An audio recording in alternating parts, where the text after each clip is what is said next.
இஸ்லாம் என்பது வெறுமனே சடங்கு சம்பிரதாயங்களை கொண்ட ஒரு மார்க்கம் அல்ல. இறந்தவர்களின் பெயரால் கத்தம் பாத்தியா ஓதுவது, 7ஆம் பாத்தியா, 14ஆம் பாத்தியா, 40ஆம் நாள் பாத்தியா ஓதுவது அதுவல்ல இஸ்லாம். ரபீல் அவல் மாதம் வந்துவிட்டால் மீலாது விழா கொண்டாடுவது அதுவல்ல இஸ்லாம். இஸ்லாம் என்பது வெறுமனே சடங்கு சம்பிரதாயங்களை அடிப்படையாக கொண்டது அல்ல. நீங்கள் செய்யக்கூடிய இந்த சடங்கு சம்பிரதாயத்திற்கும் இஸ்லாத்திற்கும் முனையளவும் சம்பந்தம் இல்லை. அது போலவே இஸ்லாம் என்பது வெறுமனே தொழுகையோடு, நோன்போடு, ரமலான் மாத காலத்தோடு, ஹஜ் மாத குர்பானியோடு முடிந்து விடக்கூடிய மார்க்கம் அல்ல. ரமலானில் நோன்பு வைத்து விட்டால் நீங்கள் முழுமையான முஸ்லிம்களாக மாறி விடுவதில்லை. ஹஜ்ஜுடைய மாதத்தில் குர்பானி கொடுத்து விட்டால் முழுமையான முஸ்லிம்களாக நாம் ஆகிவிடுவதில்லை. என்னுடைய செயல்பாடு முழுமையான முறையில் வியாபாரத்தில் நான் இஸ்லாத்தின் போதனையை கடைபிடிக்க வேண்டும். வெளியிலெல்லாம் இஸ்லாத்தின் அருமை பெருமைகளை பேசிவிட்டு குர்ஆனின் கருத்துக்களை உரக்க கூறிவிட்டு என்னுடைய குடும்பத்திற்குள் என் மனைவியிடத்தில் நான் எப்படி நடந்து கொள்ள வேண்டுமோ அப்படி நடக்கவில்லை என்றால், என் பிள்ளைகளிடத்தில் எப்படி நடந்து கொள்ள வேண்டுமோ அப்படி நான் நடக்கவில்லை என்றால் நான் முழுமையாக இஸ்லாத்தை பின்பற்றியவன் ஆக மாட்டேன். இஸ்லாம் முழுமையான வாழ்க்கை வழிகாட்டி. இந்த உன்னதமான மார்க்கத்தை அல்லாஹ் நமக்கு வழங்கியிருக்கிறான். இந்த மார்க்கத்தின்படி நாம் நடந்து கொள்கின்ற பொழுது இந்த உலகத்திலேயும் அல்லாஹ் நமக்கு அருள் செய்வான். மரணித்ததற்கு பிறகான மன்னரை வாழ்விலும் எல்லா மக்களும் எழுப்பப்படுகிற மஹ்ஷர் பெருவெளியிலையும் இந்த உன்னதமான இஸ்லாமிய மார்க்கத்தை கடைபிடித்ததற்காக வேண்டி அங்கும் அல்லாஹ்வினுடைய அருள் நமக்கு கிடைக்கும். கண்ணியத்திற்குரிய எல்லாம் அல்ல அல்லாஹ்வின் நல்லடியார்களே, அல்லாஹ் ரப்புல் ஆலமீன் நமக்கு வழங்கியிருக்கிற இஸ்லாமிய மார்க்கத்தின் உன்னதம் என்ன, எவ்வளவு பாக்கியத்துவம் வாய்ந்த மார்க்கத்தை அல்லாஹ் நமக்கு வழங்கியிருக்கிறான் என்பதையும், இந்த மார்க்கத்தினுடைய அருமையை பெருமையை முஸ்லிம்கள் உணர்ந்து செயல்படுகிறார்களா என்பதனையும் நம் அனைவரினுடைய சுய பரிசோதனைக்காக சில செய்திகளை உங்கள் மத்தியில எடுத்துரைக்க விரும்புகிறோம். இவ்வுலகத்தில் மனிதர்கள் வாழ்வதற்கென்று பல்வேறு தத்துவ கோட்பாடுகள் இருக்கிறது, பல்வேறு வழிமுறைகள் இருக்கிறது. மனிதர்களால் உருவாக்கப்பட்ட வழிமுறைகளாக அவைகள் காட்சியளிக்கின்றன. அல்லாஹ் ரப்புல் ஆலமீன் இந்த உலகத்திலே மனித சமூகம் எப்படி வாழ வேண்டும், அவர்கள் தங்களுடைய செயல்பாடுகளை எப்படி அமைத்துக் கொள்ள வேண்டும், தங்களது நம்பிக்கைகளை எப்படி அமைத்துக் கொள்ள வேண்டும் என்பதற்காக நமக்காக அல்லாஹ் வழங்கிய அற்புதமான ஒரு மார்க்கம் தான் இஸ்லாம் என்கிற இந்த வாழ்வியல் வழிகாட்டி முறை. முதல் மனிதர் ஆதம் அலைஹிஸ்ஸலாம் அவர்கள் இந்த உலகத்திற்கு அனுப்பப்படுகின்ற பொழுதே அல்லாஹ் இந்த செய்தியை சொல்லிவிடுகிறான். ஆதமே, நீங்களும் உங்கள் துணைவியாரும் உலகத்திற்கு இறங்குங்கள், பூமிக்கு இறங்கி செல்லுங்கள். என்னிடமிருந்து உங்களுக்கு நேர்வழி வரும். இந்த உலகத்திற்கு அனுப்பப்பட்டதற்கு பிறகு நீங்கள் தாண்டோடித்தனமாக செயல்பட்டு விட முடியாது. உங்கள் விருப்பத்திற்கேற்ப உங்களுடைய செயல்பாடுகளை அமைத்துக் கொள்ள முடியாது.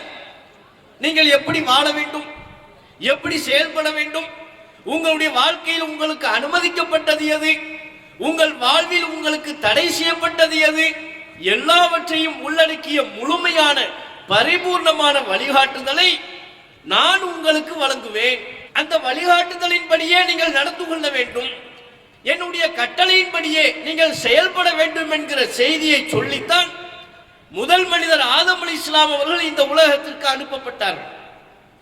அல்லாஹ் நமக்கு அவ்வாறு வழங்கிய ஒவ்வொரு இறை தூதரை இந்த உலகில் வாழ்ந்த காலத்திலெல்லாம் அந்தந்த சமுதாய மக்களை வழிநடத்துவதற்காக உன்னதமான அற்புதமான தத்துவங்களை கொண்ட வாழ்க்கை நெறி ஒவ்வொரு இறை தூதருக்கும் வழங்கப்பட்டது. அதுபோல் நமக்கும் நபிகள் நாயகம் ஸல்லல்லாஹு அலைஹி வஸல்லம் அவர்கள் மூலமாக அற்புதமான கொள்கை நெறியை கொண்ட, ஒழுக்க மாண்புகளை கொண்ட, சமூக நீதியை கொண்ட, சமத்துவத்தை கொண்ட, பல்வேறு வகையில் உன்னத கருத்துக்களை அடங்கியிருக்கிற இஸ்லாம் என்கிற இந்த வாழ்க்கை முறை நமக்கு வழங்கப்பட்டிருக்கிறது. இந்த வாழ்க்கை முறை, இந்த இஸ்லாம் என்கிற மார்க்கம் எந்தெந்த வகையிலெல்லாம் உன்னதமான மார்க்கமாக திகழ்கிறது, மனிதனுக்கு ஏற்ற ஒரு மார்க்கமாக, நாம் அனைவரும் கடைபிடிக்கத்தக்க இலகுவான சட்டங்களை கொண்ட ஒரு மார்க்கமாக இந்த மார்க்கம் இருக்கிறது என்பதை முஸ்லிம்கள் முதலில் புரிந்து கொள்ள வேண்டும். அல்லாஹ் நமக்கு வழங்கியிருக்கிற இந்த இஸ்லாம் என்கிற மார்க்கம் இருக்கிறதே, இது முழுக்க முழுக்க மனித கருத்துக்கள் துளியும் இல்லாத படைத்த ரப்பு அல்லாஹ்வால் வழங்கப்பட்ட சட்டங்கள். அல்லாஹ்வால் படைக்கப்பட்ட மனிதர்களாகிய நம்மை பற்றி நம்முடைய இறைவனுக்கு தெரியுமா தெரியாதா? இவனுக்கு எது ஒத்து வரும், இவனுக்கு எது ஒத்து வராது, இவனுக்கு எது நல்லது, இவனுக்கு எது கெட்டது, அவனுடைய படைப்பினங்களாக இருக்கிற நம்மை பற்றி அல்லாஹ் நன்கறிந்தவன். ஆகவே நம்முடைய உணர்வுகளை புரிந்து கொண்டு, நம்முடைய இயல்பு குணங்களை புரிந்து கொண்டு, அதற்கேற்ற சட்டங்களை அல்லாஹ் நமக்கு இஸ்லாம் என்கிற இந்த மார்க்கத்தின் மூலம் வழங்கியிருக்கிறான். நீங்கள் பிற மதங்களை கடைபிடிக்கக்கூடிய அல்லது பிற கொள்கை கோட்பாடுகளை கடைபிடிக்கின்ற மனிதர்களோடு ஒப்பு நோக்கி பார்த்தால்தான் அல்லாஹ் நமக்கு வழங்கியிருக்கிற, நபிகள் நாயகம் நமக்கு கற்றுத் தந்திருக்கிற இந்த இஸ்லாம் எவ்வளவு உன்னதமான மார்க்கம் என்பதை புரிந்து கொள்ள முடியும். சில விஷயங்களை நீங்கள் ஒப்பு நோக்கி பாருங்கள். பிற மதங்களினுடைய கோட்பாடுகளை எடுத்துக்கொண்டால் அந்த மதங்கள் செல்வங்களை பற்றி ஒரு பார்வையை முன்வைக்கும், கடவுளிடத்தில் நெருக்கம் பெறுவதை பற்றி, கடவுளின் அன்பை பெறுவதை பற்றி ஒரு பார்வையை முன்வைக்கும். அதிலிருந்தெல்லாம் இஸ்லாம் வேறுபட்ட பார்வையை முன்வைப்பதை நீங்கள் பார்க்க இயலும். செல்வத்தை பற்றி பிற மதங்கள்லாம் என்ன சொல்லும்? செல்வம் பழிப்பிற்குரியது, அது அழுக்கு, செல்வத்தின் மீது உனக்கு ஆசை இருக்கக்கூடாது, பொருளாதாரத்தின் பக்கம் நீ நெருங்கி விடாதே. பொருளாதாரத்தை எல்லாம் இழந்தால் மட்டும்தான் கடவுளின் அன்பை பெற முடியும்.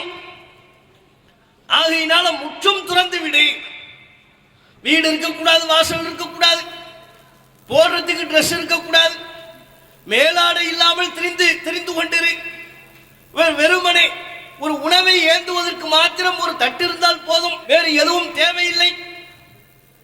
இப்படியான கோட்பாடுகளை, இப்படியான தத்துவங்களை பிற மதங்கள் ஊக்கப்படுத்துவதை நீங்கள் பார்க்கிறீர்கள். ஆனா இஸ்லாமிய மார்க்கம் செல்வத்தை பற்றி எப்படி சொல்கிறது தெரியுமா? பிற மதங்கள் எல்லாம் செல்வத்தை பற்றி அது அழுக்கு, அது சாபக்கேடு, அதன் பக்கம் நீ நெருங்கி விடாதே, செல்வத்தை குவித்து வைத்திருந்தால் படைத்த ரப்பின் நெருக்கத்தை உம்மால் பெற்றுவிட முடியாது என்று சொல்லுகின்ற வேளையிலே இஸ்லாமிய மார்க்கம் செல்வத்தை அல்லாஹ் ஹைர் என்று சொல்லுகிறான், சிறந்தது, நன்மை, அல்லாஹ்வின் அருள். ஒரு மனிதர் தம்முடைய பொருளாதாரத்தை விட்டு மரணிக்கின்றதை அல்லாஹ் குர்ஆனில் குறிப்பிடுகின்ற பொழுது, இன் தரக்க ஹைரன், அவர் ஹைரை விட்டு சென்றால், நம்ம எல்லாம் சொல்லுவோம்ல ஹைர், நம்ம வாழ்க்கையில் ஏதாவது ஒன்று நடந்த ஹைர் அப்படிங்க நல்லது என்ற பொருளில் சொல்வோம். நல்லது என்கிற பொருள்பட உள்ள ஹைர் என்கிற வார்த்தையை அல்லாஹ் செல்வத்திற்கு பயன்படுத்துகிறான். ஜும்மாவுடைய வசனத்தை பற்றி நீங்கள் அறிந்திருப்பீர்கள். யா அய்யுஹல்லதீன ஆமனூ இதா நூதிய லிஸ்ஸலாத்தி மின் யௌமில் ஜும்ஆத்தி ஃபஸ்அவ் இலா திக்ரில்லாஹி வ தருல் பை'. ஜும்மாவுடைய அழைப்பு கொடுக்கப்பட்டால் வியாபாரத்தை விட்டு தொழுகைக்கு வாங்க, அல்லாஹ்வை நினைவு கூறுவதற்கு விரைந்து வாருங்கள். அந்த வசனத்தின் தொடர்ச்சியில் அல்லாஹ் சொல்கிறான், ஃபைதா குதியத்திஸ் ஸலாத்து, தொழுகை முடிந்ததும் ஃபன்தஷிரு ஃபில் அர்த், பூமியின் எல்லா பகுதிகளுக்கும் பறந்து செல்லுங்கள், பரவலாக செல்லுங்கள். வபதகு மின் ஃபضலில்லாஹ், அல்லாஹ்வுடைய அருளை நீங்கள் தேடிக்கொள்ளுங்கள். அல்லாஹ்வுடைய அருள் என்று திருக்குர்ஆன் குறிப்பிடுகிறது. பிற மதங்கள்லாம் செல்வத்தை விலக்கி வைக்கும் பொழுது, செல்வத்தை விட்டு மனிதனை ஒதுக்கி வைக்கும் பொழுது, செல்வத்தை தொட்டால் நீ கடவுளின் அன்பை பெற முடியாது என்று செல்வத்தை மனிதனை பிரித்து விடுகின்ற பொழுது, இஸ்லாம் சொல்கிறது செல்வமும் அல்லாஹ் உமக்கு வழங்கியிருக்கிற அருள். அந்த செல்வத்தை கொண்டு ஏழைகளின் துயரை துணை, அந்த செல்வத்தை கொண்டு பசியில் வாழக்கூடிய ஒருவனின் பசியை போக்கி, அந்த செல்வத்தை கொண்டு அல்லல் படுகிற மக்களின் துன்பத்தை போக்கி. ஆகவே செல்வம் பிற மக்களின் நன்மைகளுக்கு பயன்படுகின்ற காரணத்தினால் அது அல்லாஹ்வின் அருள், அது ஹைர், அது உனக்கு நன்மையை பெற்றுத் தரக்கூடிய ஒன்று என்று மார்க்கம் சொல்கிறது. அந்த அடிப்படையில் தானே நாம் பல்வேறு சேவைகளை செய்து வருகிறோம். நம்முடைய ஜமாத்தின் சார்பாக தமிழகம் எங்கும் நடத்தப்படுகிற ஆம்புலன்ஸ் சேவை கூட அதில் ஒரு அங்கம். மக்களிடமிருந்து பொருளாதாரத்தை பெற்று முஸ்லிம்களுக்கும் முஸ்லிம் அல்லாதவர்களுக்கும் எல்லா மதத்தை சார்ந்த மக்களுக்கும் பயன்படக்கூடிய வகையில் குறைவான விலையில் பல நேரங்களில் இலவசமாக ஆம்புலன்ஸ் சேவைகளை நாம் நடத்தி கொண்டிருக்கிறோமே. எதன் அடிப்படையில்? மக்கள் தருகிற பொருளாதாரம். அந்த பொருளாதாரத்தை கொண்டு இத்தகைய நன்மையான பணிகள் நடைபெறுகிற காரணத்தினால்தான் இஸ்லாம் சொல்கிறது செல்வம் அல்லாஹ்வின் அருள். அப்ப வித்தியாசம் புரியுதா? வேறுபாடு தெரியுதா? இஸ்லாம் இந்த வகையில் ஒரு தனித்துவமான பார்வையை, ஒரு உன்னதமான கருத்தை முன்வைப்பதை புரிந்து கொள்ள முடிகிறதா? பிற மதங்கள் என்ன சொல்லும்? திருமணத்தை பற்றி, திருமணம் பண்ணக்கூடாது, கடவுள்கிட்ட அன்பை பெறுவதாக இருந்தால் பெண்களை விட்டு முற்றிலுமாக ஒதுங்கி இருக்க வேண்டும், குடும்ப வாழ்க்கையிலிருந்து ஒதுங்கி இருக்க வேண்டும், திருமணம் பிள்ளை குட்டி இதெல்லாம் இருக்கக்கூடாது. அப்படி ஒருவர் இருப்பாரே ஆனால் அவர் கடவுளின் அன்புக்கு பாத்தியப்பட்டவராக இருக்க முடியாது. ரெண்டு பேர் இருக்கிறாங்க, ஒருத்தர் கல்யாணம் பண்ணி இருக்கிறார், திருமணம் செய்து பிள்ளை குட்டிகளை குழந்தைகளை பெற்றுக்கொண்ட ஒரு நபராக இருக்கிறார். இன்னொரு நபர் திருமணம் செய்யாமல் இருக்கிறார், குடும்ப வாழ்விலிருந்து தன்னை தனிமைப்படுத்திக் கொண்ட நபராக இருக்கிறார். பிற மதங்களின் பார்வை என்ன தெரியுமா? அவர்தான் திருமணம் செய்யாமல் இருக்கிறார்ல, அவர்தான் கடவுளுக்கு நெருக்கமானவர். இப்படியான கருத்தாக்கத்தை அந்தந்த மதங்கள் பிற மக்கள் மத்தியில் சொல்வதை பார்க்க முடிகிறது, அல்லது அந்த கருத்தாக்கத்தை, அந்த சிந்தனையை ஊக்கப்படுத்துகிறது. இஸ்லாம் அப்படியா? கல்யாணம் பண்ணாமல் திரிவதை இஸ்லாம் ஏற்றுக்கொள்கிறதா? திருமணம் என்பது மனிதனுடைய இயற்கையான ஒரு உணர்வு. அந்த பருவம் வருகின்ற பொழுது, அந்த காலத்தை அடைகின்ற பொழுது நீ திருமணம் செய்து கொள், அதுவே உன்னுடைய ஒழுக்க வாழ்விற்கு நல்லது, மனித சமூகத்திற்கும் பல்கி பெருக வேண்டும் என்று சொன்னால் குடும்ப அமைப்பு தேவை. இஸ்லாம் இதை சொல்லுது. அப்ப பிற மதங்கள் பெண்களை விட்டு ஒதுங்கியிருக்க வேண்டும் என்று சொல்லுகின்ற பொழுது, திருமணம் செய்யாமல் ஒதுங்கியிருக்க வேண்டும் என்று சொல்லுகின்ற பொழுது, இஸ்லாமிய மார்க்கம் எப்படி தனித்து விளங்குகிறது? இஸ்லாமிய மார்க்கம் எப்படி உன்னதமான ஒரு மார்க்கமாக திகழ்கிறது? நீ கல்யாணம் பண்ணிக்கப்பா, காசு பணத்தை சேர்த்துக்க, நல்லது பண்ணு, ஏழை எளிய மக்களுக்கு நல்லது பண்ணு, காசு பணம்லாம் வேண்டாம்னு நீ சொல்லாத, ஹலாலான முறையில் அடுத்தவனை ஏமாத்தாம, திருடாம, மோசடி பண்ணாம, பிற மக்களுக்கு எந்த பாதிப்பையும் ஏற்படுத்தாமல் நீ சம்பாதிக்கிறாயா, சம்பாதித்துக்கொள். அந்த பொருளாதாரத்தை கொண்டு 4 பேருக்கு நல்லது செய்ய முடியுமா, நல்லது செய். திருமணம்னு வருதா, திருமணம் பண்ணிக்க. உரிய காலம் வருகின்ற பொழுது, பருவம் வருகின்ற பொழுது உன்னுடைய இயற்கையான உணர்வை தனித்துக் கொள்வதற்கு திருமணம் என்கிற அந்த சமுதாய கட்டமைப்பில் ஒரு அங்கத்தில் உன்னை இணைத்துக் கொள். அதான் சரி, அதான் நல்லது. பாருங்க, மனித உணர்வுகளை புரிந்து கொண்டு அதற்கேற்ப இஸ்லாமிய மார்க்கம் நம்மை வழி நடத்துகிறது. அதுலதான் இந்த மார்க்கம் உன்னத தன்மை கொண்ட ஒரு மார்க்கமாக திகழ்கிறது. இஸ்லாமிய மார்க்கம் வேறு எந்த வகையில் ஒரு உன்னதத்தை கொண்டிருக்கிறது? பிற மதங்கள் எல்லாம் குறிப்பிட்ட ஏதேனும் ஒரு கருத்தை மையப்படுத்தி, ஆன்மீகம் என்றால் ஆன்மீகத்தை பற்றி மட்டுமே பேசும், உலகியலை பற்றி பேசார். உலகத்தில் அவன் எதை உடுத்த வேண்டும் அதை பற்றி பேசார். உலகத்தில் அவன் வியாபாரத்தை எவ்விதம் அமைத்துக் கொள்ள வேண்டும் அதை பற்றி பேசார். தன்னுடைய குடும்பத்தில் தன்னுடைய மனைவியோடு, பிள்ளைகளோடு, பெற்றோரோடு எப்படி நடந்து கொள்ள வேண்டும் முழுமையான வழிகாட்டுதலை வழங்கார். தம்முடைய சொத்துக்களை எப்படி பங்கீடு செய்ய வேண்டும், தான் மரணித்ததற்கு பிறகு தன்னுடைய சொத்தில் தம்முடைய பெண் பிள்ளைகளுக்கு எவ்வளவு, ஆண் பிள்ளைகளுக்கு எவ்வளவு, மனைவிக்கு எவ்வளவு, தாய் தந்தையருக்கு எவ்வளவு, பிற மதங்கள் பேசார். இஸ்லாம் நாம இருக்கக்கூடிய இந்த மார்க்கம் எவ்வளவு உன்னதமான மார்க்கம் பாருங்க. எந்த வகையிலையும் நாம் திகைத்து நிற்க முடியாத அளவிற்கு, தட்டு தடுமாறி நிற்க வேண்டிய தேவையில்லை என்கிற அளவிற்கு எல்லா துறையிலையும் வழிகாட்டுதலை அள்ளி வழங்குகின்ற மார்க்கமாக இஸ்லாம் இருக்கிறது. உனக்கு என்ன வேணும்? குடும்பவியலா? குர்ஆனை படி, நபியலாரின் போதனையை படி. ஒரு குடும்ப தலைவனாக உன்னுடைய குடும்பத்தில் எவ்வாறு சிறந்து விளங்க வேண்டும், அதற்கு என்னென்ன விஷயங்களை கவனத்தில் கொள்ள வேண்டும், என்னென்ன விஷயங்களை கடைபிடிக்க வேண்டும், எல்லாமும் குர்ஆன்ல இருக்குப்பா, படிச்சு தெரிஞ்சுக்க. நல்ல குடும்ப தலைவனாயிரு, நல்ல பெற்றோராக, உன் மனைவிக்கு நல்ல கணவனாக, உன்னை பெற்றெடுத்த பெற்றோருக்கு நல்ல பிள்ளையாக. அப்போ ஒரு குடும்பவியல் என்று வருகின்ற பொழுதும் அது சார்ந்த அறிவுரைகள் திருக்குர்ஆனிலேயும் நபிகள் நாயகத்தின் வழிகாட்டுதலிலேயும் ஏராளமானவையாக இருக்கிறது. தொழில் துறை என்று வருகின்றதா, வியாபாரமா, வியாபாரம் எப்படி பண்ணணும், அதுக்கு ஏராளமான அறிவுரைகள், சட்டங்கள். எந்த பொருளை விற்கணும், எந்த பொருளை விற்க கூடாது, கலப்படம் செஞ்சா என்ன தண்டனை, நேர்மையா இருக்கிறது எப்படி? வியாபாரத்தில் கடைபிடிக்க வேண்டிய நுணுக்கமான அம்சங்கள் பல நூறு விஷயங்களை இஸ்லாம் சொல்கிறது. இப்படி ஒரு மார்க்கம் இருக்கா? எல்லா துறையிலையும் இந்த உலகத்தில் ஒரு மனிதன் எந்தெந்த துறையில் ஈடுபடுவானோ, எந்தெந்த துறையெல்லாம் அவனுக்கு தேவையாகுமோ அனைத்து துறைகளையும் கவனத்தில் கொண்டு அனைத்து துறையிலையும் அவன் கவனம் செலுத்த வேண்டிய கடைபிடிக்க வேண்டிய வழிகாட்டி நெறிமுறைகளை இஸ்லாம் வழங்குகிறது. இந்த வகையில் இஸ்லாமிய மார்க்கம் ஒரு பரிபூர்ணமான மார்க்கமாக திகழ்கிறது. நாம் எப்படிப்பட்ட மார்க்கத்தில் இருக்கிறோம்? ஒரு துறையை பற்றி மாத்திரம் பேசக்கூடிய மார்க்கத்தில் நாம் இல்லை. முழுமையான மனித வாழ்விற்கு தேவையான முழுமையான வழிகாட்டுதலை உள்ளடக்கிய படைத்த இறைவனால் வழங்கப்பட்ட மனித சமூகம் கடைபிடிப்பதற்கு இலகுவான மனித உணர்வுக்கு இணக்கமான சட்டங்களை கொண்ட ஒரு அற்புதமான உன்னதமான மார்க்கத்தை நாம் நம்முடைய வாழ்வியல் நெறியாக பெற்றுக் கொண்டிருக்கிறோம். இந்த மார்க்கத்தில் இல்லாதவை என்றே ஒன்றும் இல்லை. இதை பத்தி இல்லை.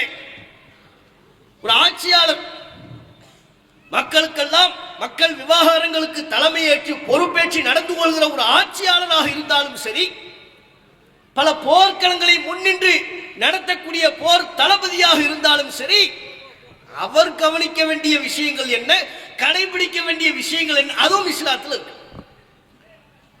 அப்ப எவ்வளவு உன்னதமான மார்க்கம்! அதே போன்ற இந்த இஸ்லாமிய மார்க்கம் வேறு எந்த வகையில உன்னதமான ஒரு மார்க்கமாக திகழ்கிறது? இஸ்லாமிய மார்க்கத்தினுடைய மிக மிக சிறப்பான அம்சம் என்ன தெரியுமா? இந்த மார்க்கத்தில் எந்த வகையிலையுமே ஏற்றத்தாழ்வு கிடையாது. அனைவரும் சமம். அனைவரும் ஒரு தாய் ஒரு தந்தைக்கு பிறந்த மக்கள். நம்ம அனைவரினுடைய தாய் ஒருவர் தான். நம்ம அனைவரினுடைய தந்தை ஒருவர் தான். ஒரு பெற்றோருக்கு பிறந்த பிள்ளைகள் என்று இஸ்லாம் ஒரு சமத்துவத்தை உண்டாக்குகிறது. இஸ்லாமிய மார்க்கத்தின் தனிச்சிறப்பே இந்த சமத்துவம் தான். எந்த வகையிலையும் ஏற்றத்தாழ்வை கற்பிப்பதை பிறப்பின் அடிப்படையிலேயோ, நிறத்தின் அடிப்படையிலேயோ, இனத்தின் அடிப்படையிலேயோ, பேசுகின்ற மொழியின் அடிப்படையிலேயோ நீ உயர்ந்தவன் நீ தாழ்ந்தவன் என்று சொல்லக்கூடிய கான்செப்டை இஸ்லாம் ஏற்கல. எல்லாருமே சமம். நீ வெள்ளை நிறத்தவனா, வெள்ளை நிறத்தவனாக இருந்தாலும் சரி, இறைவனின் முன்னிலையில் கருப்பு நிறத்தவனும் வெள்ளை நிறத்தவனும் சமம்தான். வெள்ளையா இருக்கிறதுனால உனக்கு எந்த சிறப்பும் இல்லை. உன் கலரை கொண்டு அல்லாஹ்விடத்தில் நீ சிறப்பு பெற முடியாது. நீ பேசுகிற மொழியை கொண்டு அல்லாஹ்விடத்தில் சிறப்பு பெற முடியாது. நீ பிறந்த குலம் கோத்திரத்தை கொண்டு அல்லாஹ்விடத்தில் சிறப்பு பெற முடியாது. நீ பிறந்த நாட்டை கொண்டு நிலத்தை கொண்டு படைத்த ரப்பிடத்தில் சிறப்பு பெற முடியாது. இந்த மார்க்கத்தில் அனைவரும் சமம். இது நமக்கு சாதாரணமா தெரியுது. இஸ்லாம் சொல்லுகிற இந்த சமத்துவ கோட்பாடு நமக்கு சாதாரணமா தெரிகிறது. ஏன் சாதாரணமா தெரியுது தெரியுமா? இந்த சமத்துவ கோட்பாட்டினுடைய உன்னதம் நமக்கு ஏன் விளங்கல தெரியுமா? ஏன்னா இதனால நம்ம எந்த பாகுபாட்டையும் அனுபவிக்கல. அதனால நமக்கு இதன் அருமை தெரியல. நிறத்தை வச்சு நீங்க பாகுபாட்டை அனுபவிச்சீங்களா? இதுவே நீங்க அமெரிக்காவில் வெள்ளையர்கள் அவர்களுடைய நிலத்தில் நீ கருப்பனாக நாம் பிறந்திருப்போமே, ஆனால் அதன் மூலம் அடையக்கூடிய வழி, அதன் மூலம் அவன் அடையக்கூடிய மனவேதனை எல்லாமே நமக்கு தெரியும். கருப்பின மக்கள் எந்த அளவிற்கு ஒடுக்கப்படுகிறார்கள், எவ்வளவு கீழ்த்தரமாக நடத்தப்பட்டார்கள் என்பதை நாம புரிந்து கொள்ள முடியாது. வெள்ளை நிறத்த மக்களோடு கலந்து வாழ்ந்தார்களே, அந்த கருப்பின மக்கள்கிட்ட நீங்க கேட்டா தான் அவன் பட்ட கஷ்டம் உங்களுக்கு தெரியும். என்ன நிறத்தின் அடிப்படையில் எவ்வளவு பாகுபாடு அவன் சொல்லுவான், பக்கம் பக்கமாக சொல்லுவான். பல மணி நேரங்கள் தான் பட்ட கஷ்டத்தை சொல்வான். வெள்ளை நிறத்தவர்கள் அவங்களுக்கு தனி கழிவறை, கருப்பு நிறத்தவர்கள் அந்த டாய்லெட்டுக்கு போக முடியாது. டாய்லெட்ல கூட பாகுபாடு. அவர்கள் கோலோச்சிய காலத்தில், வெள்ளை நிறத்தவர்கள் கோலோச்சிய காலத்துல எப்படிப்பட்ட நிற வேற்றுமை இருந்தது. நாங்க பயன்படுத்துற டாய்லெட்டை நீ பயன்படுத்தக்கூடாது. பஸ்ல போவாங்க, அப்போதைய பேருந்துகள்ல செல்கின்ற பொழுது இருக்கையில எழுதப்பட்டிருக்கும். நம்ம ஊர் பேருந்துகள்ல இது லேடிஸ் சீட்டுன்னு போட்டிருப்பாங்கல்ல, பெண்களுக்கானது, கர்ப்பிணி பெண்களுக்கானது, உடல் ஊனமுற்ற மாற்றுத்திறனாளிகளுக்கானது, முதியோர்களுக்கானது இப்படி போட்டிருக்கிற மாதிரி அந்த பகுதிகளில் அந்த காலகட்டத்தில் எப்படி இருக்கும்? இது வெள்ளையர்களுக்கான சீட்டு, இதுல கருப்பின மக்கள் உட்காரக்கூடாது, சமமா உட்கார இயலாது. அப்படியான பாகுபாடுகளை அவர்கள் சந்தித்தார்கள். ஒரு டாய்லெட்ல பாகுபாடு, மக்கள் ஒன்று கூடுகிற மால் அரங்கமாக இருந்தால் அதில் அமர்வதில் பாகுபாடு, ஒரு பேருந்தில் செல்வதாக இருந்தால் அதில் அமர்வதில் பாகுபாடு. அந்த பாகுபாட்டை எல்லாம் நீங்க அனுபவிச்சீங்களா? நாம் அனுபவிச்சோமா? நமக்கு அது தெரியாது. நமது நாட்டிலே பிறப்பின் அடிப்படையில் ஏற்றத்தாழ்வு கற்பிக்கிற சாதிய கட்டமைப்பு இருக்கின்றதா இல்லையா? இன்றைக்கு வரையிலே மனிதன் பிறந்த சாதியை சொல்லி இழிவுபடுத்தக்கூடிய மிக மிக மோசமான கேவலமான செயல்பாடு இந்தியாவெங்கிலும் தமிழகத்தின் பல்வேறு கிராமங்களில் நடைபெற்றுக் கொண்டிருக்கிறது. ஒரு ஒடுக்கப்பட்ட சமூகத்தை சார்ந்த பெண்மணி ஆரம்ப நிலை பள்ளிக்கூடத்தில் சமையல் செய்து விட்டால் என்பதற்காக வேண்டி அந்த பெண்மணி சமைத்த சாப்பாட்டை நாங்கள் சாப்பிட மாட்டோம் என்று சொல்லக்கூடிய அளவிற்கு சாதிய வெறி, பிறப்பின் அடிப்படையில் ஏற்றத்தாழ்வு, நீ ஒடுக்கப்பட்டவன், நீ தலித்து, நீ நானும் சமம் இல்லை, உன்னோடு நாங்கள் அருகில் நிற்க மாட்டோம், உன்னை தொடமாட்டோம், எங்கள் தெருவிற்குள் நீ வரக்கூடாது. ரெண்டு பேரும் டீ கடைக்கு போனா டீ குடிப்பதற்கு உயர் சாதி என்று கருதப்படுகிற அவனுக்கு தனி பாத்திரம், பிற்படுத்தப்பட்ட கீழ் சாதி என்று வரையறுக்கப்பட்ட இவர்களுக்கு தனி பாத்திரம் இருந்துச்சா இல்லையா? நம்ம நாட்டில் எங்கோ அமெரிக்காவிலேயோ ஐரோப்பிய கண்டங்களிலேயோ நடைபெற்றதை சொல்லவில்லை. நம்முடைய நாடுகளிலேயே பிறப்பின் அடிப்படையில் பல்வேறு விதமான தீண்டாமை கொடுமைகள் இருந்தது. இதையெல்லாம் இஸ்லாம் இல்லாம ஆக்கி ஒரு சமத்துவ கோட்பாட்டை முன்மொழிந்ததால தான் இஸ்லாத்தை கடைபிடிக்கிற மக்கள் எந்த நாட்டில் இருந்தாலும், எந்த நிலத்தில் இருந்தாலும், எந்த நிறத்துடையவர்களாக இருந்தாலும், எந்த மொழி பேசுகிறவர்களாக இருந்தாலும் அவர்களுக்கு மத்தியில் சாதிய அடுக்குமுறையிலான ஏற்றத்தாழ்வு இஸ்லாத்தில் இல்லை. அனைவரும் சமம். இஸ்லாம் அப்படி சமப்படுத்துறதுனால தானங்க நாம அந்த இழிவுகளை அடையாமல் இருக்கிறோம். இந்த மார்க்கம் தானே அந்த இழிவுகளிலிருந்து நம்மை காத்திருக்கிறது. இல்லை என்றால் நாமும் ஒடுக்கப்பட்டிருப்போம், நாமும் கீழானவர்கள் என்று நடத்தப்பட்டிருப்போம். பல்வேறு தெருக்களிலே நுழைவதற்கு தடை, நமக்கும் அந்த தடைகள் நீடித்திருக்கும். ஆனா இன்னைக்கு என்ன நிலைமை? அரபிய நாடுகளுக்கு செல்வோமே ஆனால் மன்னருக்கு அருகாமையில் அமரக்கூடிய உரிமை ஒவ்வொரு இஸ்லாமியனுக்கும் இருக்கிறது. தொழுகைக்கு இவன் முந்தி வந்து விட்டால் மன்னரை விட முந்தி நிற்கக்கூடிய உரிமை ஒவ்வொரு இஸ்லாமியனுக்கும் இருக்கிறது. ஏன்? இஸ்லாமிய மார்க்கத்தில் பிறப்பின் அடிப்படையில், குலத்தின் அடிப்படையில் எந்த ஏற்றத்தாழ்வும் இல்லை. அவ்வளவு உன்னதமான ஒரு மார்க்கம். இந்த உன்னதமான மார்க்கத்தை வைத்துக் கொண்டு இந்த கொடுமைகளிலிருந்தெல்லாம் நாம் மீண்டு வந்தாயிற்று. நிறத்தின் அடிப்படையில் ஏற்றத்தாழ்வு இப்ப இல்லை. ஆங்கிலேயன்ட்ட இருந்துச்சு, அவன் இங்க வந்து நம்ம ஊர் மக்கள்கிட்டையும் அந்த எண்ணத்தை உருவாக்க பார்த்தான். வெள்ளையா இருந்தா சிறப்பு, கருப்பா இருந்தா சிறப்பு இல்லை. ஏன்னா இன்னைக்கு கொஞ்சம் பேர் அந்த பார்வையில் இருப்பாங்க தெரியுமா? அழகுக்கு என்ன கலர்னு கேளுங்க. அழகுன்னா என்ன கலர்? வெள்ளன்றுவாங்க. வெள்ளை அழகுன்னு நமக்கு யாரும் சொல்லி தந்தா? ஏன் கருப்பா இருக்கிற ஒரு பொருள் அழகா இருக்க கூடாதா? அழகுனால என்னவா இவர்களுக்கு? வெள்ளத்தான் அழகு. வீட்டில் பையனுக்கு பொண்ணு பாப்பாக சொல்லும் போது எப்படி நல்ல அழகா சுண்டி விட்டா ரத்தம் வர்ற மாதிரி. சுண்டி விட்டா ரத்தம் வந்தா நோயின்னு அர்த்தம், ரத்த குறைபாடு இருக்குன்னு அர்த்தம். இவங்களுக்கு என்னவா? சுண்டி விட்டா ரத்தம் வர்ற மாதிரி நல்ல கலரா ஒரு பொண்ணு இருந்தா சொல்லுங்க.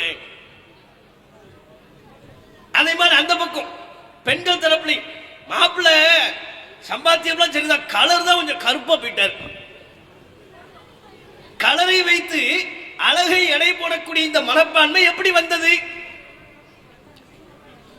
ஆப்பிரிக்காவில் எல்லாருமே கருப்பு தானே, அவன் எப்படி அழகை தீர்மானிக்கிறான்? எல்லாம் ஒரே கலர்ல தானே இருக்கிறாங்க. நம்ம பார்வையில எல்லாருமே கருப்பு தான், அவன் எப்படி அழகை தீர்மானிக்கிறான்? அழகு என்பது நிறத்தில் இல்லை, வெள்ளை என்கிற நிறத்தில் கிடையாது. அதனாலதான் ரசூலுல்லாஹ் சொன்னாங்க, நீ ஒரு நிறத்தை வச்சு சிறப்புன்னு நினைக்காதப்பா. லா ஃபضل லி அரபியின் அலா அஜமியின். வலாலி அஹ்மர அலா அஸ்வத, சிகப்பாக இருப்பவனுக்கு கருப்பு நிறத்தவனை விட, கருப்பாக இருப்பவனை விட கூடுதல் எந்த சிறப்பும் இல்லை. கலரை வச்செல்லாம் சிறப்பு இல்லை. அவன் உருவாக்கி ஒவ்வொரு விளையாட்டுலையும் நமக்கு அந்த எண்ணத்தை உருவாக்கணும். ஆங்கிலேயம் தான் என்ன பண்றாங்க, அவன் கண்டுபிடிச்ச விளையாட்டுல செஸ், அவன் கண்டுபிடிச்ச விளையாட்டு தான், அவன் நமக்கு சொல்லி தந்த விளையாட்டு. செஸ் விளையாடும் போது பாருங்க, 2 படை, இங்க ஒரு படை, அங்க ஒரு குரூப், பல காயின்ஸ் வச்சிருப்பாங்க, 2 கலர், கருப்பு வெள்ளை. ஃபர்ஸ்ட் யார் மூவ் பண்ணணும், அந்த விளையாட்டுல ஃபர்ஸ்ட் யார் மூவ் பண்ணணும், வெள்ளை காயினை யார் வச்சிருக்கிறாரோ அவர் தான் ஃபர்ஸ்ட் மூவ் பண்ணணுமா. அதான் கேம் ரூல். அப்படின்னா என்ன, வெள்ளை நிறத்தவன் எனக்கு உன்னை விட கூடுதல் சிறப்பு இருக்கு, நீ கீழே நிப்ப, வரிசையில நிப்ப, நான் ஃபர்ஸ்ட் வந்துட்டா என்ன முன்னால விட்டுறணும், உன்னை விட எனக்கு கூடுதல் சிறப்பு இருக்கிறது என்பதனை உணர்த்துவதற்கே விளையாட்டின் மூலமாக கூட அவன் இந்த கருத்தை பரப்பினான். கேரம் போர்டு விளையாடுவாங்க, அந்த விளையாட்டுல கூட இந்த கருத்து பின்னாளில் உருவாகிவிட்டது. 3 காயின் இருக்கும், வெள்ளை, கருப்பு, சிவப்பு. சிவப்பு ஒரே ஒரு காயின். பாயிண்ட்ஸ் வைப்பாங்க. கருப்பு கலருக்கு எத்தனை பாயிண்ட்ஸ், 5. போனா போட்டும் 5 பாயிண்ட். அதுவே வெள்ளைக்கு 10. அதுக்கு ஏன் 10, அது இதை விட வெள்ளையா இருக்குல்ல. சிவப்பு நடுவுல ஒரே ஒரு காயின் இருக்கு பாருங்க, அதுக்கு பாயிண்ட் என்ன, 25. அவர் என்ன அவ்வளவு பெரிய பாக்கியவானா, அவர் என்ன பண்ணாரு, சிவப்பா இருக்கிறார்ல, இந்த சுண்டி விட்டா ரத்தம் வருது அந்த கேஸ், சுண்டி விட்டா ரத்தம் வர்ற கேஸ்ல அந்த கலர்ல இருக்கிறதுனால அவங்களுக்கு பாயிண்ட் என்ன, வலிக்காம 25 தான். நீ 25 வச்சுக்க, நீ வெள்ளையா இருக்கிற நீ 10, நீ கருப்பா இருக்கிற உனக்கு 5 தான். தெரியுதா இந்த பாகுபாடு? இதெல்லாம் இஸ்லாம் இல்லாமக்கி சமத்துவத்தை நமக்கு ஏற்படுத்திருச்சுங்க. அதனால தான் இந்த மார்க்கத்தின் உன்னதத்தை நம்ம உணராம இருக்கிறோம். அதன் மூலம் எவ்விதமான கொடுமைகள் இருந்தும் நாம் தற்காக்கப்பட்டு அந்த இழிவுகள் இருந்து நீங்கி சுயமரியாதை கொண்டவர்களாக ஒவ்வொரு முஸ்லிம்களை மாற்றியது இஸ்லாம். நமக்கான கண்ணியத்தை மீட்டு தந்தது இஸ்லாம். இன்னைக்கு தமிழ்நாட்டில் நம்மை சாதிய வட்டங்களில் அடுக்க முடியுமா? சாதிய அடுக்குமுறைகளில் படிநிலைகளில் நம்மை கொண்டு போய் அடைக்க முடியுமா? 2 பேர், இவர் பாய், அவர் பாயம்மா. நீங்க கடைக்கு போனீங்கன்னா அவருக்கு யாருதான், பாயம்மா, முடிஞ்சு போச்சு. அவர் கடைக்கு போனா பாய். இதை தாண்டி வேறு சாதிய படிநிலை நமக்கு உண்டா, அடையாளம் உண்டா, குறியீடு உண்டா?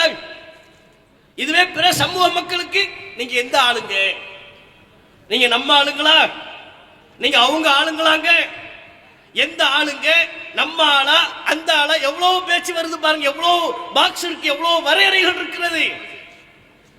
அதை வைத்து நடந்து கொள்ளக்கூடிய முறைகள் இருக்கிறது. அவங்க ஆளா இருந்தா ஒரு விதமா நடப்பார்கள், இல்லை என்றால் வேறு விதமாக.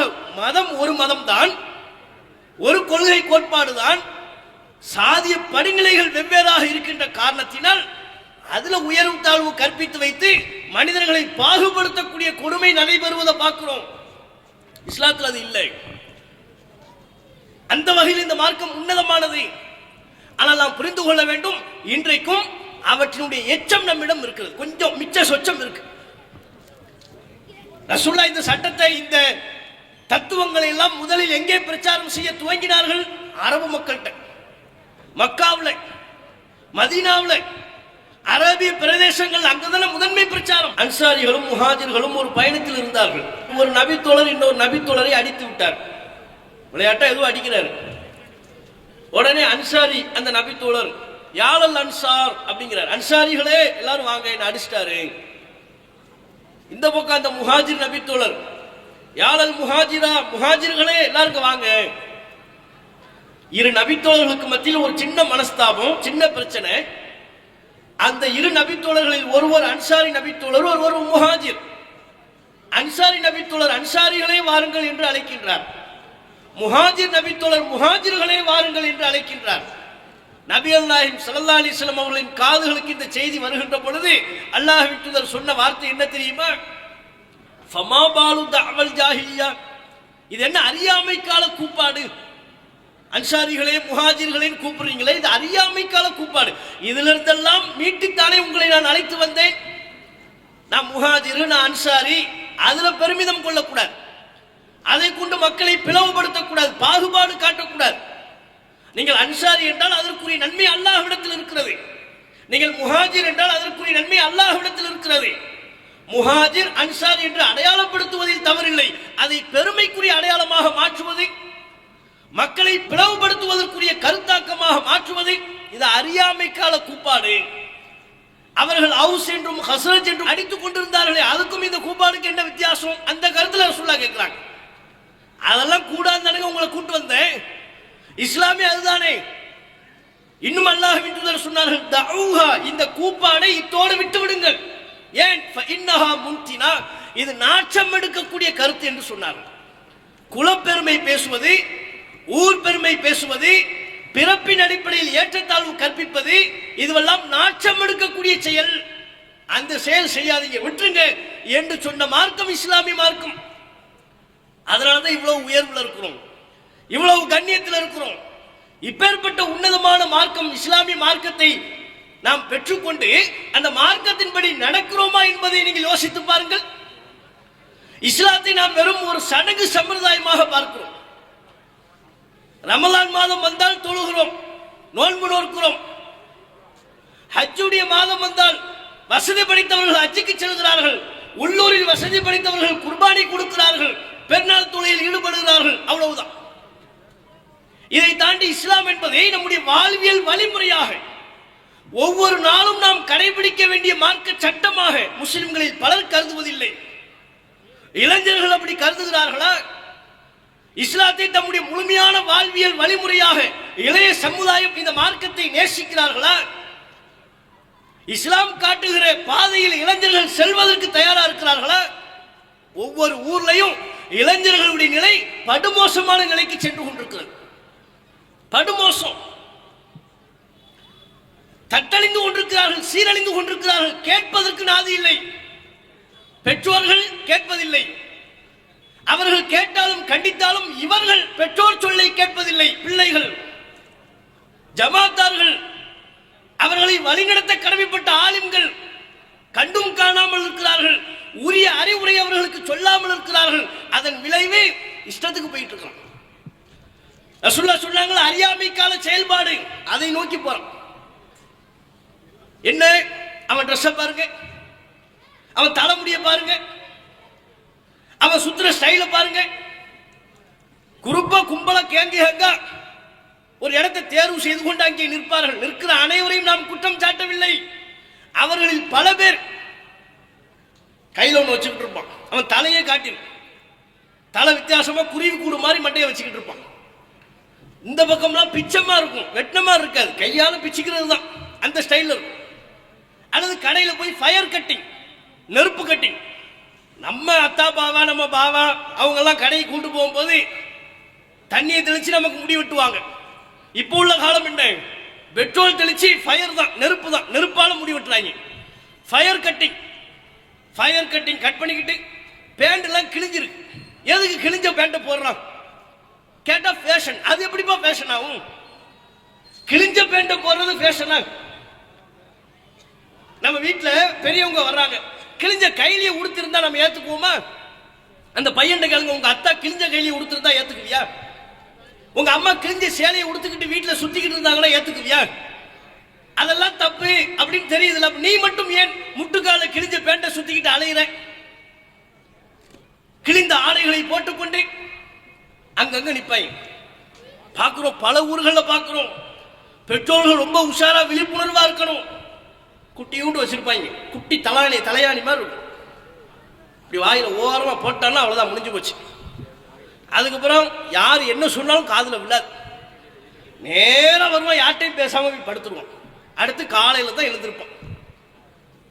எழுந்து திரும்ப கல்லூரிக்கு போவான், காலேஜுக்கு போவான், ஸ்கூலுக்கு போவான், நண்பர்களோட மாலை நேரமானால் விளையாடுவான். அதே இந்த மூட்டை வந்துடும், கையில தேப்பான், சாப்பிடுவான். போதைப் பொருள் பழக்க வழக்கம் சர்வசாதாரணமாக பெருகிவிட்டது. ஒரு காலத்துல நம்ம முன்னோர்கள் காலத்தை நம்ம யோசிக்க வேண்டியதா இருக்கிறது. எப்பேற்பட்ட காலம் பாருங்க. நம்ம முன்னோர்கள் காலத்துல பீடி குடிக்கிறதுக்கு யோசிப்பாங்க. பெட்டி கடையில் நின்று பீடி குடிக்கிறதா இருந்தால் பெரியவர்கள் குடிப்பாங்க. இள வயது நபர்கள் யாரும் குடிப்பதாக இருந்தால் அப்படியே பார்த்து, சொந்தக்காரங்க யாரும் வருவாங்களா, அத்தா பார்த்துருவாரா, அம்மா பார்த்துருவாங்களா, இவர் பார்த்து இந்த தாத்தா பார்த்து நம்ம வீட்டில் போய் சொல்லி கொடுத்துருவாரா, பயந்து பயந்து பெட்டி கடைக்கு முன்னால பதுங்கி பதுங்கி பீடி குடிப்பார். பீடி குடிக்கிறதுக்கே மரத்துக்கு அருகாமையில் போய் புட்புதர்கள் நிறைந்த பகுதிக்கு போய் பீடி குடிக்கிறதுக்கு. அப்படி ஒரு காலமாக இருந்தது நம்முடைய முன்னோர்கள் காலம். ஆனால் இன்றைக்குள்ள காலம் பட்டப்பகல்ல பட்டவர்த்தனமாக எல்லா விதமான போதைப் பொருளையும் உட்கொள்ளக்கூடிய ஒரு நிலைமை இளைய சமூக மக்கள் மத்தியில் பெருகிவிட்டது. இதை தட்டி கேட்பது யார்? இதை கண்காணிக்க வேண்டியது பெற்றோர்கள் உங்களின் பொறுப்பல்லவா? கூத்தாநல்லூர் போன்ற நம்முடைய பகுதிகளை எடுத்துக்கொண்டால் அதிகமா நம்ம வீட்டில் உள்ளவங்க வெளிநாட்டில் இருப்பாங்க. நம்ம அண்ணனோ நம்ம தம்பியோ நம்ம பிள்ளையோ ஏதேனும் ஒரு உறவினரோ வெளிநாட்டில் இருப்பாங்க. பிள்ளைகள் தாயோடு அவர்கள் உறவை பேணக்கூடியவர்களாக முழுக்க முழுக்க தாயின் அரவணைப்பில் தாயின் கண்காணிப்பில் தான் பிள்ளைகள் இருப்பார்கள். அவர் பெற்றோர் அங்கிருந்து பிள்ளை என்ன கேட்டாலும் வாங்கி கொடுப்பார். பொருளாதாரத்துக்கு பிரச்சனை இருக்காது. என்ன கேட்டாலும் என் பிள்ளைக்கு வாங்கி கொடு. ஏன்? அவர் பிரிஞ்சு இருக்கிறார். அந்த பாசம் அவருக்கு இருக்கும். ஆனால் நீங்க பெற்றோர்கள் தாய்மார்கள் நீங்க யோசிக்கணும். நம்ம தகப்பனார் அல்லது நம்ம கணவர் நம்ம அண்ணன் நம்ம தம்பி அங்கே வேகாத வெயிலில் இருந்து கொண்டு கஷ்டப்பட்டு சம்பாதித்து தருகிற பொருளாதாரம் இவன் சீரழிவதற்கு நாம் பயன்படுத்தலாமா? சீர்கட்டு போவதற்கு நாம் பயன்படுத்தலாமா? இல்லை, இவனை நாம் சரியான முறையில் கண்டித்து திருத்த வேண்டும் என்கிற ஒரு சிந்தனையோடு தாய்மார்கள் தங்களுடைய பிள்ளைகளை வளர்க்க வேண்டும். ஆண் பிள்ளைகளாக இருந்தாலும் சரி, பெண் பிள்ளைகளாக இருந்தாலும் சரி, அவர்களின் வளர்ப்பில் ஒரு கண்காணிப்பை, கூடுதல் கண்காணிப்பை நாம் கொள்ள வேண்டும். அதான குர்ஆன் நமக்கு சொல்லி தருகிறது. அப்போதானே இஸ்லாமிய மார்க்கத்தின் உன்னதத்திற்கேற்ப நாம் நடந்து கொள்ளக்கூடியவர்களாக மாறுவோம். குர்ஆன் சொல்லக்கூடிய இளைஞர்கள், பல இளைஞர்களை எடுத்துக் கொள்ளுங்கள். குகையில் மாட்டிக்கொண்ட இளைஞர்களை பற்றி குர்ஆன் சொல்கிறது அல்லவா? அவங்களே நேரா போறாங்க, குகைக்கு போறாங்க. எதற்காக வேண்டி? போதைப் பொருளை உட்கொள்வதற்காக அல்ல, அற்பமான கேளிக்கையில் ஈடுபட வேண்டும் என்பதற்காக அல்ல, தங்கள் ஊரில் நடைபெற்ற அனாச்சாரங்களிலிருந்து தங்களுடைய ஈமானை பாதுகாத்துக் கொள்ள வேண்டும் என்பதற்காக குகையில் ஒதுங்கியவர்கள். அல்லாஹ் அவர்களை பற்றி பாராட்டி சொல்கிறான், இன்னஹும் ஃபித்யத்துன் ஆமனு பிரப்பிஹிம் வஸித்னாஹும் ஹுதா. அவர்கள் இளைஞர்கள், தம்முடைய ரப்பை நம்பியவர்கள். அவருடைய ஹுதா நேர்வழியை நாம் அவர்களுக்கு அதிகப்படுத்தினோம். அப்ப ஊர்ல நடக்கிற அட்டூழியோ மார்க்கத்திற்கு எதிரான நிகழ்வு, அதிலிருந்து தங்களுடைய ஈமானை பாதுகாத்துக் கொள்வதற்கு குகையின் பக்கம் ஒதுங்கிய இளைஞர்கள். இன்றைக்கு போதைப் பொருளை உட்கொள்ள வேண்டும் என்பதற்காக, அற்ப சுகத்திற்காக ஒதுக்குப்புறமாக ஒதுங்கக்கூடிய இளைஞர்கள். குர்ஆன் படி நடக்கக்கூடிய இளைஞர்களாக அல்லவா நம்முடைய பிள்ளைகள் உருமாற வேண்டும். இதை இளைஞர்களை சீர்திருத்தம் செய்வதை விட்டுவிட்டு ஊர்ல உள்ள பல பேரு மார்க்கத்தில் இல்லாத அனாச்சாரங்களில் ஈடுபடுவதை பார்க்கிறோம். ஒரு திருமணம் என்றால் அதில் பல்வேறு அனாச்சாரங்கள், கத்தம், ஃபாத்திஹா, கந்தூரி. நம்ம ஊர்ல அதனுடைய தாக்கங்கள் குறைவாக இருந்தாலும் நம்ம மாவட்டத்தை சுற்றி எல்லா இடங்களிலும் இருக்கு. தர்காக்களுக்கு பஞ்சம் இல்லை. நம்ம ஊர்ல என்ன முக்காடு பாபா தர்கா, என்னென்ன தர்கா உங்களுக்கு வேணும்? அது யார்ப்பா முக்காடு பாபா தர்கா என்னன்னு வரலாறு போய் பார்த்தோம்னா பெரிய வரலாறுலாம் இல்லை.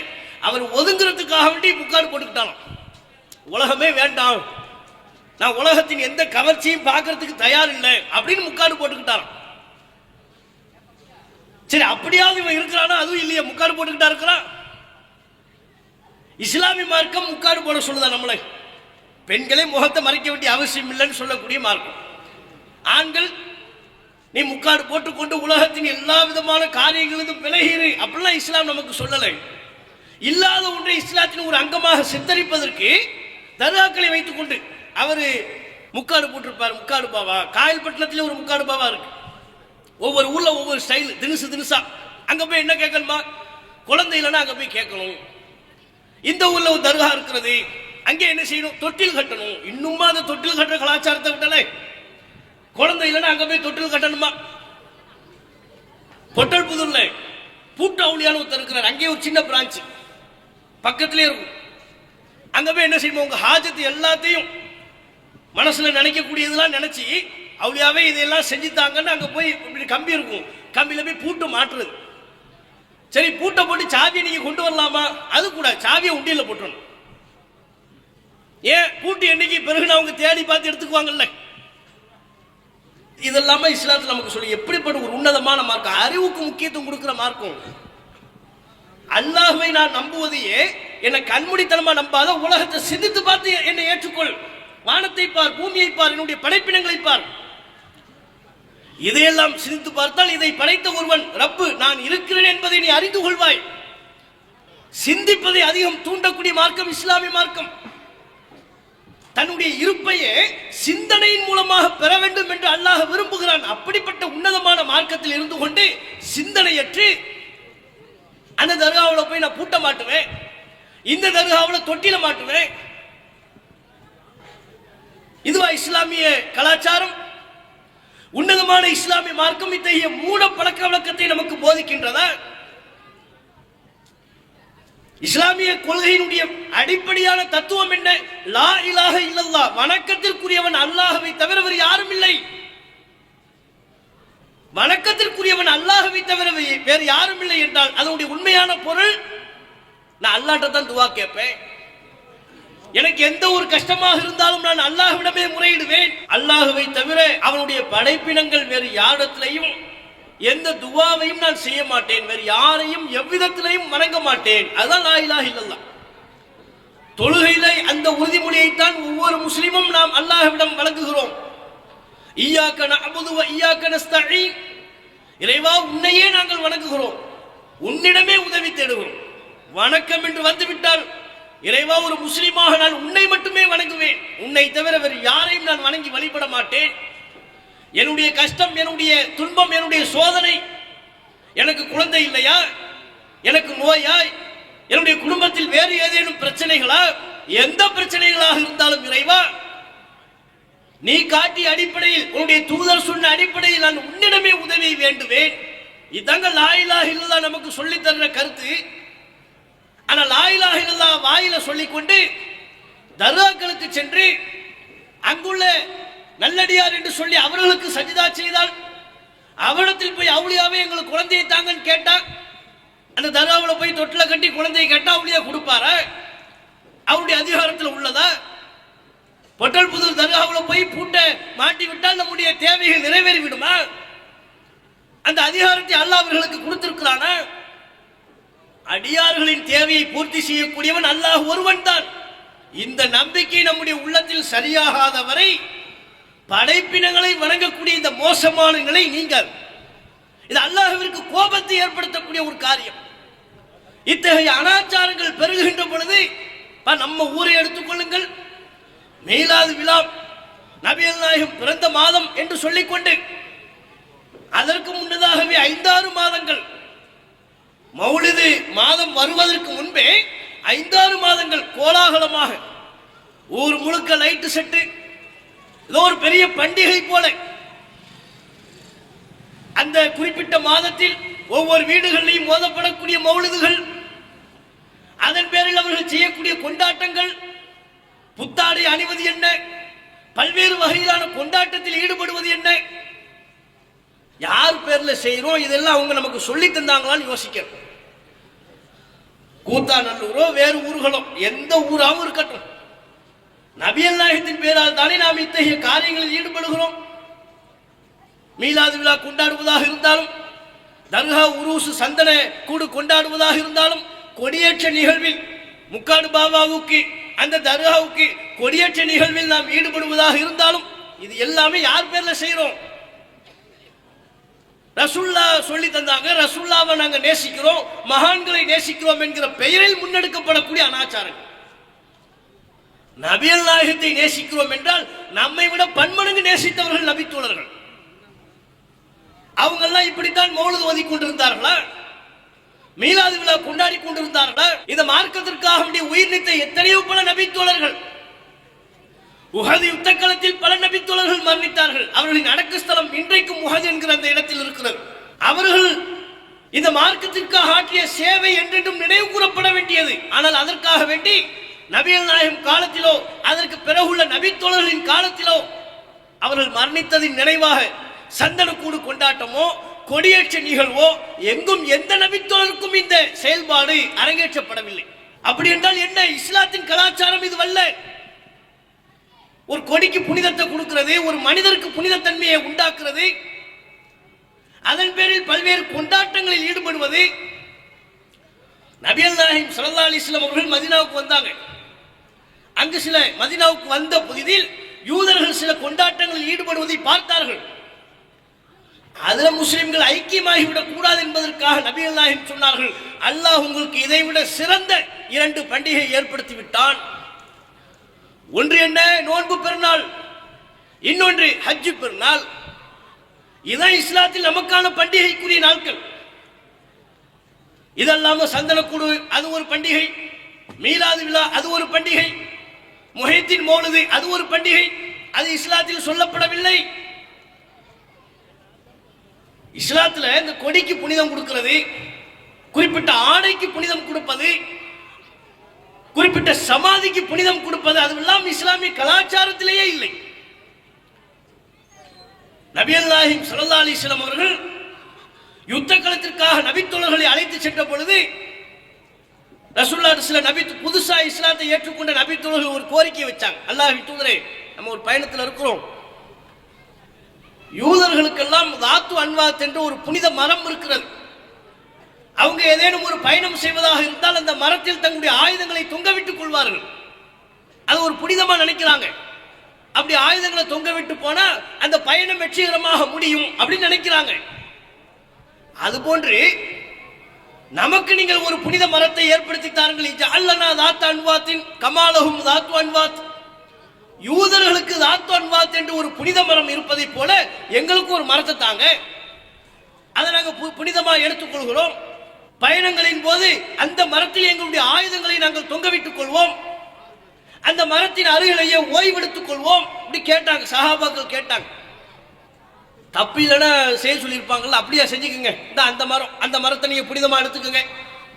அதன் பேர்ல வருஷம் ஒரு கந்தூரி உருசு கொண்டாடுங்க, அதுல கொடியை ஏத்துங்க, முடிஞ்ச யானையை கொண்டு வாங்க, யானை கிடைக்கணும்னா ஆட்டோல கொண்டு வாங்க, மக்கள் எல்லாம் திரட்டுங்க, கவ்வாலி டான்ஸ் போடுங்க. இதெல்லாம் பிற ஊர்களில் நடக்கிறது. இப்படி ஏதாவது ரசூலுல்லாஹ் சொல்லியிருப்பாங்கல்ல. நபிகள் நாயகம் ஸல்லல்லாஹு அலைஹி வஸல்லம் அவர்கள் இது என்ன கோரிக்கை என்று கேட்டார்கள். இது என்ன கோரிக்கை? யூதர்களுக்கு தாத்தன் வாத்து இருப்பதை போல உங்களுக்கும் வேண்டுமா? மூசா அலைஹிஸ்ஸலாம் அவர்களின் மக்கள் மூசா நபியிடத்தில் தங்களுக்கு பல்வேறு கடவுள்கள் வேண்டும் என்று கேட்டார்கள். பிற மக்களுக்கெல்லாம் பல கடவுள், எங்களுக்கு மட்டும் ஒரு கடவுளா? எங்களுக்கு ஒரு கடவுள் போதாது, எங்களுக்கும் பல கடவுள்கள் வேண்டும் என்று மூசா நபியிடத்தில் அவர்களின் சமுதாயம் வைத்த கோரிக்கை போல் அல்லவா இருக்கிறது. என்ன கோரிக்கை வைக்கிறீங்க நீங்க? அப்புறம் ரசூலுல்லாஹ் சொன்னாங்க, நீங்கள் உங்களுக்கு முன்பு வாழ்ந்த சமுதாய மக்களின் வழிமுறையை சாணுக்கு சான் முளத்திற்கு மூலம் கடைபிடிக்கிறீர்கள். உங்களுக்கென்று ஒரு வழிமுறை கட்டுத்தரப்பட்டிருக்கிறது. இஸ்லாம் என்கிற ஒரு உன்னதமான வாழ்க்கை நெறி அல்லாஹ்வின் தூதரால் நமக்கு சமர்ப்பிக்கப்பட்டிருக்கிறது. அந்த வழிமுறையை நீங்கள் செல்லாமல் உங்களுக்கு முன்பு வாழ்ந்த சமுதாய மக்களின் வழிமுறையை சாணுக்கு சான் முளத்திற்கு மூலம் பின்பற்றுகிறீர்கள். ரசூலுல்லாஹ் இன்னும் சொன்னார்கள், அவர்கள் ஒரு உடும்பு பொந்திற்குள் நுழைந்தால் கூட அதையும் நீங்கள் விட்டு வைப்பதில்லை.